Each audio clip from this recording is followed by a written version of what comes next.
Une journée mondiale de l'alimentation pour alerter les consciences de l'Occident. Espagne, le syndrome toxique, les 158 morts à cause d'une huile frelatée, le grand reportage Antenne 2. Sérénité à l'Élysée pour les entretiens avec les chefs de parti, mais atmosphère tendue à l'Élysée, à l'Assemblée, l'opposition se rebiffe. Le jugement des soviétiques sur François Mitterrand a beaucoup changé, portrait flatteur de la Pravda. Mesdames, Messieurs, bonsoir. 800 millions de personnes vivent encore à travers le monde dans un état de pauvreté absolue. C'est un chiffre qu'on ne répétera jamais assez. La plupart d'entre elles souffrent de la faim, certaines vont mourir par dizaines de millions dans l'année.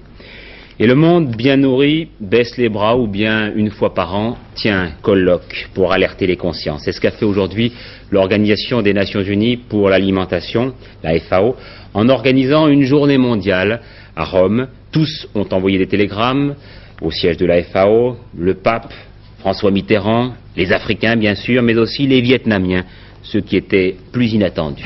À Rome. Si le président du Conseil italien, Giovanni Spadolini, et l'ancien chancelier Willy Brandt ont tenu à participer à cette journée mondiale de l'alimentation, c'est pour rappeler qu'il y a dans le monde 800 millions de personnes qui vivent dans un état de pauvreté absolue, mais qu'il y a aussi 400 millions de personnes sous-alimentées qui souffrent de la faim. On a entendu des messages de Jean-Paul II et de François Mitterrand. Il y avait la Marco Panel qui, depuis 40 jours, fait la grève de la faim contre la faim dans le monde. Est-ce qu'au moins cette somme de bonne volonté a réussi à améliorer une situation catastrophique? Malheureusement, cette situation est en train de s'aggraver et les dernières ventes massives de céréales que viennent de faire les États-Unis en Union soviétique ont augmenté les prix, ont diminué les stocks. Les stocks mondiaux de céréales sont à leur niveau le plus bas. Nous considérons que le niveau minimum de sécurité alimentaire mondiale devrait atteindre 18% de la consommation mondiale de céréales. Malheureusement, nous sommes maintenant à 14%. Et je dois dire que ces stocks sont surtout concentrés dans deux pays, les États-Unis et le Canada. Par ailleurs, nous voyons qu'il y a dans plus de 60 pays, la production alimentaire n'arrive pas à suivre le rythme de la croissance démographique. Et dans 15 de ces pays, la situation alimentaire est vraiment dramatique. Je dirais qu'en Afrique, aujourd'hui, l'Africain moyen dispose de 10% de moins de nourriture qu'il y a 10 ans. À tout cela, il faut ajouter le fardeau des réfugiés qu'il faut nourrir et qui se trouvent d'ailleurs dans les pays en voie de développement. Il y a une chose que le directeur général de la FAO ne peut dire qu'avec beaucoup de diplomatie, c'est que dans cette affaire, tout le monde est responsable. Les pays riches par égoïsme et inconscience, les pays les plus pauvres, eux, par manque d'organisation ou incompétence des gouvernements. Seulement une poignée de pays donne une aide qui atteint 0,7% de leur produit national brut. Quant aux pays du tiers-monde, il est difficile, le temps est limité de mettre davantage, eux, ils devaient accorder une priorité beaucoup plus grande à l'agriculture et motiver davantage leurs producteurs parce que, en définitive, la production agricole, c'est la somme, c'est l'addition de la production de centaines de milliers de paysans. L'invité du jour, René Dumont, dont on peut considérer que c'est le spécialiste français du problème de la faim dans le monde. Alors, est-ce que ça sert vraiment, ce genre de colloque, de grand tam-tam international? Il y a eu 14 000 colloques dans le système des Nations Unies qui s'est tenu l'an dernier, en 1980. Évidemment, certaines choses sont réalisées. Il ne faut pas dire que l'inefficacité est totale. Mais en attendant, la faim ne cesse pas de monter. On me disait en 1958, quand nous avons inauguré le grand bâtiment de l'UNESCO, 500 morts de faim par jour. Aujourd'hui, on peut multiplier par 100, 50 000 morts de faim par jour, de morts de faim directes, et 100 000 morts de faim de malnutrition parce qu'ils ne résistent pas assez aux maladies. Donc, le système n'a pas été capable de venir à bout de la fin du monde. Et nous assistons aujourd'hui au plus grand génocide de l'histoire. C'est vraiment quelque chose de fabuleux que ce nombre de morts au milieu de notre indifférence généralisée. Enfin, on devrait réagir tous et hurler tous les jours comme le fait un Marco Pannella, par exemple. C'est vraiment quelque chose qui est insupportable pour ceux qui vont dans les villages et voient le spectacle des enfants qui meurent tous les jours. Alors, Marco Pannella est venu effectivement hurler sa conviction ici à ce micro il y a un mois. Quelles sont vos recettes à vous? Eh bien, les recettes, c'est qu'il faudrait changer le système économique dominant qui veut que tout le monde s'intègre dans le marché mondial, que les paysans fassent d'abord des cultures d'exportation, parce que leur pays manque de devises. Alors il faut procurer des devises pour que les riches des villes, les dirigeants politiques et économiques, puissent gaspiller ces ressources de devises, et tout ceci se fait aux dépens des cultures vivrières. L'exemple le plus frappant, le Brésil. Vous en revenez. Il n'y a plus assez de pétrole, de devises pour acheter le pétrole. Alors on cultive la canne à sucre, on distille le vin de canne pour faire de l'alcool, de façon à ce que les bagnoles puissent rouler indéfiniment.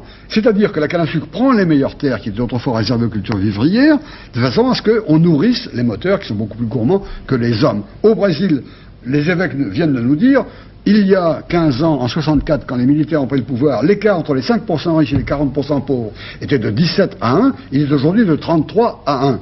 La production agricole augmente et la famine augmente. Pourquoi? Parce que les inégalités augmentent, inégalités de revenus, et dans le tiers-monde, les gens sans emploi et sans travail, les bidonvilles, c'est la faim. Merci René Dumont, et restez avec nous parce que c'est volontairement que nous avons placé à ce stade du journal un reportage qui devrait vous impressionner.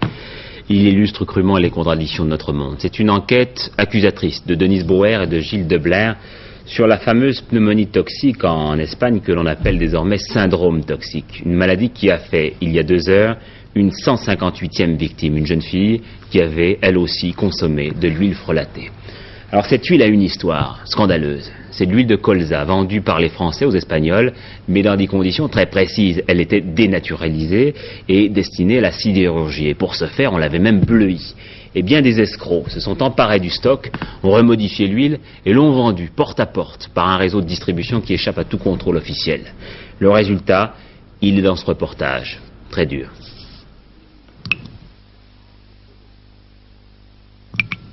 Cette huile, en apparence comestible, est mortelle. Dans une banlieue proche de Madrid, le 27 avril, dans d'atroces souffrances, mourait le petit Jaime âgé de 8 ans. Puis ont malheureusement succédé à cet enfant 157 personnes, toutes mortes de ce que l'on appelle aujourd'hui non plus la pneumonie atypique, mais le syndrome toxique. Le mal touche Madrid et ses environs dans un rayon de 200 km. Pendant des mois, des familles entières ont quotidiennement consommé ce véritable poison. Depuis, Marcelino est seul. Sa femme et sa fille sont hospitalisées dans un état grave. Lui aussi est une des victimes du syndrome toxique. J'étais très fatigué, j'avais une transpiration qui sentait très fort, d'une très mauvaise odeur. Ce sont mes amis qui me le disaient.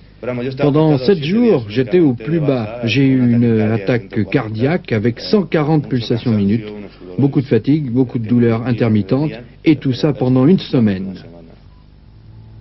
Ces images d'enfants ont été filmées par la télévision espagnole il y a environ 6 mois. Depuis, le ministère de la Santé a interdit aux hospitalisés, ils sont 900, tout contact avec la presse. Je suis allé seul, sans caméra, dans cet hôpital où se trouve la famille de Marcelino. Sa petite fille de 9 ans est entièrement paralysée. Sur sa peau sont apparues des taches noires. Elle souffre d'une atrophie des glandes salivaires et conjonctivales, de lésions pulmonaires. Les cellules du foie et de la rate se détruisent de jour en jour. Pour l'instant, elle est condamnée. Nous sommes dans un centre de recherche près de Madrid. Regardez ce jeune poulet, il a 2 mois, ses réactions sont parfaitement normales. Quant à celui-ci, il a le même âge. Il subit depuis 2 mois une alimentation à base d'huile toxique. Il est plus petit, perd ses plumes, fait part d'une évidente atrophie musculaire. Même traitement pour ces 2 souris. L'une d'entre elles est atteinte de paralysie et sa peau est déjà nécrosée. Imaginez donc les dégradations que cette huile provoque chez l'homme. Et pour l'instant, la science est impuissante. Nous n'avons pas pour l'instant trouvé réellement et complètement les moyens de guérir les malades. Nous pouvons seulement les soulager. Par contre, pour ceux qui sont très gravement atteints des systèmes nerveux et musculaires, ceux-là sont dans une situation réellement grave. L'Espagne a été secouée par une tentative de coup d'État en février. L'Espagne est témoin d'une importante propagande anti-américaine. On va là-bas jusqu'à dire qu'une base US se serait livrée à de malheureuses manipulations d'armes bactériologiques et que ces fuites pourraient ne pas être étrangères à la gravité du syndrome toxique. Enfin, l'Espagne, politiquement fragile, est malade aujourd'hui d'une incroyable corruption qui a permis, entre autres, à plus de 600 millilitres de cette huile d'être vendue, de faire pour l'instant 157 morts et 15 000 malades. Cette affaire soulève le dégoût et l'écœurement du peuple espagnol. Le Parlement devrait se préoccuper plutôt du quotidien, pas seulement des autonomistes et des grandes lois, mais aussi des citoyens des petites villes de Castille et de la périphérie industrielle de Madrid. Je crois que ce gouvernement, c'est déjà un danger, parce que c'est pas possible de dire nous, on est coupable de rien. C'est ça la responsabilité la plus grave de ce gouvernement, qui n'a pas la force, qui n'a pas les moyens dans la main, parce qu'il ne veut pas le savoir, de finir avec cette corruption qui est installée et que, comme la presse de notre pays dénonce, des fois, il y a une collusion avec des gens qui sont dans l'administration. Les 31 fraudeurs aujourd'hui sous les verrous auraient, grâce à cette affaire, empoché 4 milliards de centimes. Le 30 juin dernier, les autorités espagnoles tentent d'arrêter la consommation du produit toxique en créant des centres où les ménagères, encore aujourd'hui, viennent échanger l'huile trafiquée contre de la pure huile d'olive. L'huile toxique est alors saisie, analysée et brûlée. Quant au gouvernement espagnol, il estime dans cette affaire avoir fait le nécessaire. Les accusations, évidemment, peuvent toujours se produire. Mais je crois que dans cette affaire, elles sont totalement dénuées de fondement. Dès que s'est produit le premier cas de ce que l'on appelait postérieurement le syndrome toxique, l'administration sanitaire a agi avec beaucoup de rapidité. Elle a été vigilante au moment des faits et a analysé correctement toutes et chacune des situations. Le gouvernement n'étant rien responsable et ne se sent pas responsable, le président l'a dit très clairement au Parlement. Et quant à moi, il ne m'incombe pas évidemment d'envisager une crise gouvernementale. Personnellement, je crois qu'il n'y a aucune raison pour qu'une telle crise ait lieu. Une délégation de scientifiques américains vient d'arriver à Madrid. Si aucun antidote n'est rapidement découvert, 15 000 personnes sont menacées de mort en Espagne.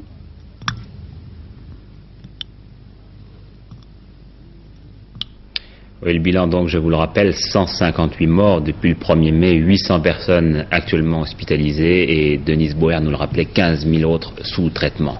Tout à l'heure, le ministère français de la Consommation a fait savoir que la France va très prochainement, aujourd'hui, peut-être dans quelques heures, dans quelques minutes ou bien lundi, suspendre pour 3 mois la plupart de ses importations de produits alimentaires en provenance d'Espagne, de produits qui contiennent de l'huile.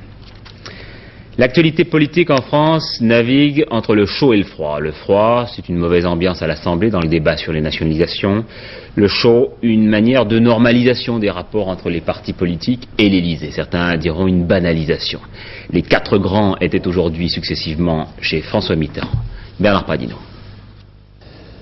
C'est la 3e fois déjà que les chefs des partis politiques sont ainsi reçus par M. Mitterrand.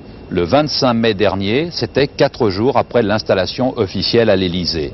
Le 14 juillet, c'était avant le sommet d'Ottawa. Aujourd'hui, nous sommes à la veille d'un long voyage officiel, États-Unis, Mexique et Cancun, toujours au Mexique, le sommet du dialogue Nord-Sud. Pour le président, il s'agit d'un échange d'informations. L'opposition ne doit pas être tenue à l'écart. Le dialogue républicain nécessaire n'implique aucune compromission. Pour le RPR, ces entrevues à l'Élysée sont normales.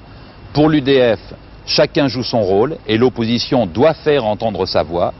Quant au parti de la majorité, ils estiment que le changement du 10 mai a aussi apporté cette forme de dialogue. On peut donc parler dès ce soir d'entrevues régulières entre les responsables des partis politiques et le chef de l'État qui auront lieu à chaque moment important de la vie internationale du pays. Auparavant exceptionnelles, ces rencontres sont déjà entrées dans les mœurs politiques.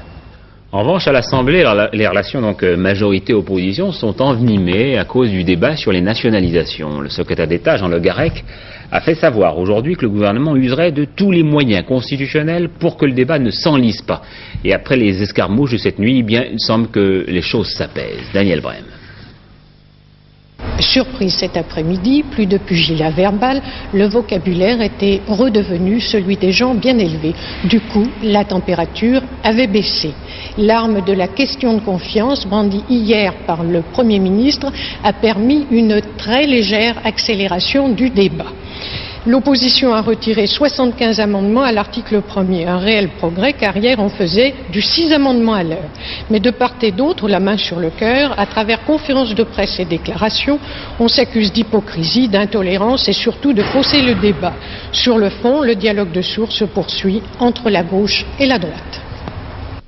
C'est véritablement la première fois que le gouvernement aborde une réforme de structure qui se traduit par une radicalisation du régime et qui traduit une radicalisation du régime. Or, sur cette radicalisation, sur cette réforme de structure, on nous refuse un véritable débat. C'est tout à fait inadmissible. Nous voudrions, nous, que l'on revienne au fond du débat, ce qui supposerait que l'opposition renonce à la plupart de ces amendements et que nous ayons un véritable débat sur le problème qui est le problème posé, c'est-à-dire la nationalisation de 5 groupes industriels, de 36 banques et de 2 compagnies financières. Pierre Mauroy décidera dimanche soir de l'utilisation de l'article 49.3. Il préférerait ne pas avoir à user de cette contrainte contraire aux principes du Parti socialiste. Mais le chef du gouvernement ne peut accepter l'enlisement au-delà de décembre d'une réforme dont il fait l'axe de sa politique économique. Pierre Joxe, le président du groupe socialiste, a même menacé le RPR et l'UDF d'une procédure jusqu'ici assez rarement employée. Elle permettrait de promulguer le budget par ordonnance, budget qui comporte, on le sait, l'impôt sur la fortune. Les chiffres du commerce extérieur pour le mois de septembre, ils ne sont pas bons. Un déficit de 7,5 milliards. L'exercice de trapèze devient plus difficile, a dit Michel Jobert, le ministre du Commerce extérieur. Autre chiffre en rouge, l'inflation. Eh bien, à Paris, le préfet a décidé de limiter le prix de la baguette de pain à 2 francs et celui du litre de lait à 3 francs ou 3 francs 05. Ça se passe donc à Paris. Le Premier ministre à Lyon pour la journée de l'ANVAR, c'est-à-dire l'Association nationale pour la valorisation de la recherche. Il souhaitait ainsi marquer l'importance que le gouvernement donne aux problèmes de recherche et d'innovation. C'est un dossier que Philippe Dumez a illustré à sa manière en se rendant dans une entreprise lyonnaise, justement, spécialisée dans la production de ces petits capteurs de vibration. Eh bien, l'entreprise a réussi à devenir leader mondial de son secteur. Sur les 150 personnes qu'elle emploie, la moitié précisément sont des ingénieurs ou des chercheurs.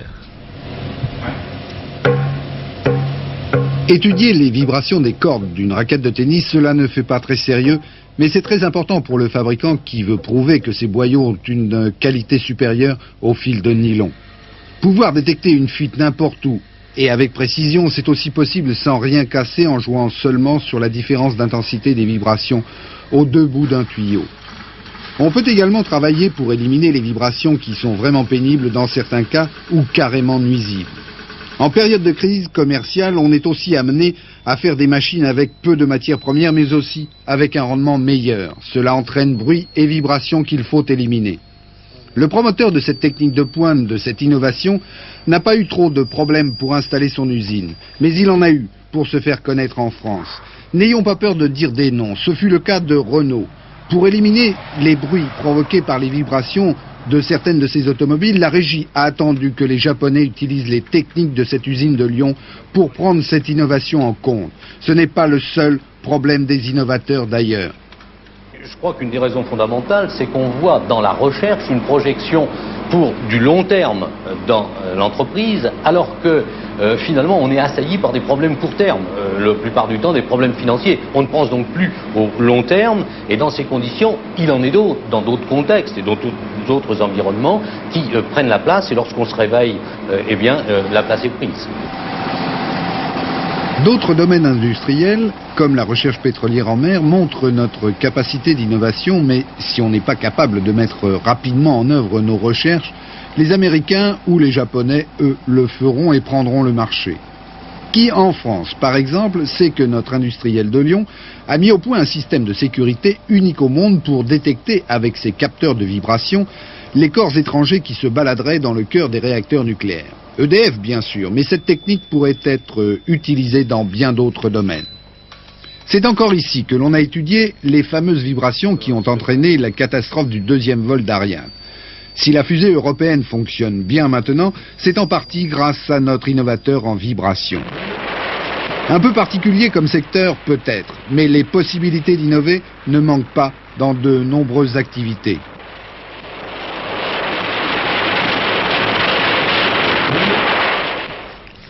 François Mitterrand a la cote à Moscou. On ne peut pas dire que c'était le cas jusqu'alors. On se souvient de l'article de la Pravda pendant la campagne présidentielle française, très flatteur pour Valéry Giscard d'Estaing et pas du tout pour son adversaire. Eh bien aujourd'hui, la même Pravda le juge érudit, expérimenté, intelligent, souple et ouvert. Rien de moins. Patrick Menet à Moscou. C'est la première fois en effet que le journal du Parti communiste soviétique fait un éloge sans réserve de M. Mitterrand. L'éloge de M. Mitterrand est d'autant plus remarquable qu'il est signé par le rédacteur en chef de la Pravda. Quand il prend la plume, c'est pour colporter la parole du Kremlin. Aujourd'hui, la Pravda estime que la France, la nouvelle France, est porteuse de grands espoirs, de progrès, de changements non seulement politiques, économiques et sociaux, mais aussi spirituels. Quant au Parti communiste, s'il participe au gouvernement, ce n'est pas en tant que figurant, mais bien pour réussir le changement. Voilà donc la France de Mitterrand réhabilitée à Moscou. Les soviétiques n'ont pas choisi la France socialiste, mais puisqu'elle existe, autant la trouver belle.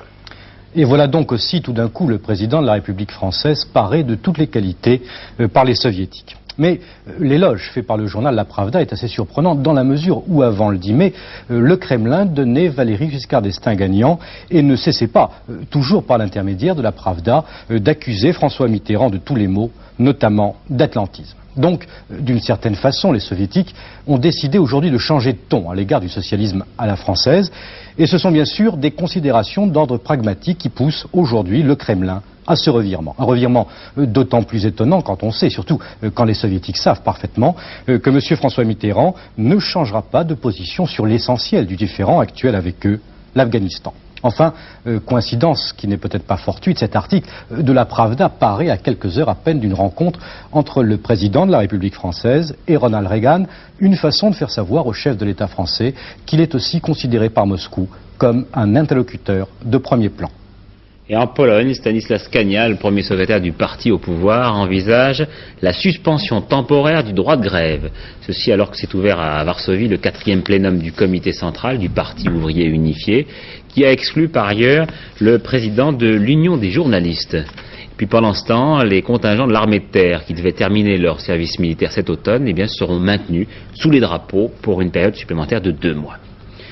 Japon, un dramatique accident dans une mine de charbon. 57 mineurs ont été tués à la suite d'une explosion de gaz au fond d'une galerie à Yubari, dans une île du nord du Japon, à 3000 mètres de fond. 44 mineurs ont par ailleurs été bloqués, 80 autres ont réussi à s'en sortir par eux-mêmes. 2 gardiens de la paix lyonnais, accusés de viol, condamnés hier soir à 9 ans de réclusion. Le viol est de plus en plus réprimé. Fini le temps où on ne le considérait pas comme un crime. Pendant plusieurs jours, à Lille, le 20e congrès de criminologie s'est penché sur le problème et tout d'abord sur le portrait type du violeur. Disons-le franchement, peu d'années nous séparent de l'époque où le viol était le sujet de franches rigolades chez les hommes apaisés et de réprobation muette chez les femmes épargnées. Aujourd'hui, criminologues et psychiatres disent le viol est en réalité un meurtre partiel, en tout cas une mutilation profonde de la femme. Les policiers ajoutent, cette forme de violence représente chaque année près de 5% des crimes et délits commis en France. Parenthèse, sur 10 viols, 8 par des Français, 2 par des immigrés. Bon an, mal an, si l'on peut dire, 2000 viols enregistrés chaque année. En réalité, 2 ou 3 fois plus, car la femme agressée recule souvent devant la honte, la curiosité, les questions, c'est-à-dire l'enquête puis le procès, que certains ici appellent le second viol. Qui viole? D'abord tout le monde, ensuite certains. Tout le monde, car le violeur n'est pas forcément un malade mental. C'est chacun de nous, car le violeur est tout être, homme ou femme d'ailleurs, qui ne résiste pas au désir profond et souvent imprévisible de l'appropriation par la violence d'un autre être devenu objet. Portrait robot du violeur, portrait du plus grand nombre, un homme d'environ 25 ans, niveau intellectuel et culturel assez bas, qui vit en milieu urbain. Il est dépressif, perturbé lorsqu'il agit seul et souvent alcoolique, au moins ivre, lorsqu'il viole en groupe et réalise ainsi cette peur psychique de la mort qui paralyse la femme. La femme victime, la femme stigmatisée, que le violeur souvent ne regarde même pas lorsqu'il la prend pour la rejeter. La fraude dans 3 prix uniques parisiens que nous apprenions dès mardi, eh bien 3 nouvelles inculpations pour complicité d'abus de biens sociaux ont été prononcées. Le PDG de la société exploitante est déjà sous les verrous. Les sports maintenant avec le dernier Grand Prix automobile de la saison à Las Vegas, H-25 maintenant pour le futur champion du monde. Les dernières séances d'essai ce soir, Dominique Leglou. Jacques Laffite, 10e temps après les premières séances d'essai, doit ce soir au minimum revenir en 4e position pour espérer, sur ce type de circuit, conserver une petite chance d'être champion du monde. En cas d'échec, il devrait reporter ce projet sur la saison 82 où il aura un nouvel équipier, Eddie Cheever, un pilote italo-américain dont le choix nous a été expliqué au téléphone par Guy Ligier. Eddie Cheever, comment dirais-je, est un très jeune pilote avec beaucoup de potentiel. Et sur le plan des pilotes français, j'aurais souhaité prendre un très jeune pilote, mais après de longues discussions avec des gens bien placés vis-à-vis de ces jeunes pilotes, ils ont besoin encore d'une année d'expérience pour pouvoir conduire en Formule 1. Guy Ligier, la présence de ce pilote américain n'est-elle pas aussi un peu l'illustration d'une volonté de pénétration de votre groupe, enfin du groupe que vous représentez, sur le marché américain? Je crois que dans les deux sociétés, que ce soit Talbot, que ce soit Gitan, exportent beaucoup de voitures et dans les pays à langue anglo-saxonne. Et incontestablement, des promotions sur Eddie Cheever pourront être faites dans ces différents pays d'exportation et je crois que c'est relativement important.